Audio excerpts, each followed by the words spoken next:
I wanted to share one of my favorite books on meditation. It's called Taoist Meditation, and it's translated by Thomas Cleary.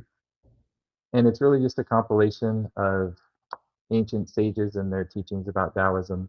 And there's a lot about, um, not necessarily, they don't call it Qigong necessarily, but there's a lot about breathing, mindfulness, and the five elements. There's just a lot of really good material in this. And I had remembered one piece of it because I want to share an exercise about for the water element. I want to get to some practices for it.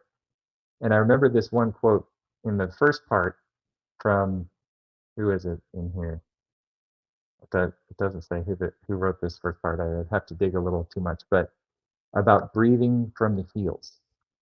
And so I just wanted to read you this one little excerpt from the book here. It says, "Look at the plants and trees. Their foliage flourishes, then drops in late autumn, returning to the roots as a natural pattern. Returning to the root, it does not die but regenerates come springtime. From this principle, we can see that endless regeneration is the way of nature, while returning to their roots is the inherent pattern of beings.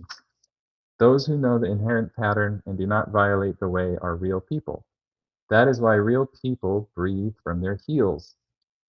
The heels are like the root. During the 3 months of winter, which is the season of return to the root, you should quietly nurture this."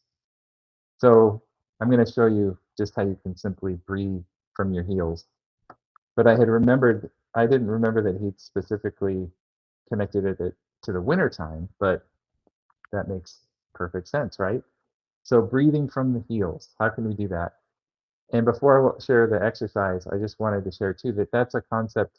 All of these principles in Qigong and practices, you can utilize them standing. We think that oftentimes Qigong as a preconception that it's all standing stuff, but these all apply. Basically, all of the principles of Qigong apply whether you're lying down, sitting, or standing. So even though you're not standing, you can breathe from the heels in other ways. So I'm going to share with you a couple tips on that.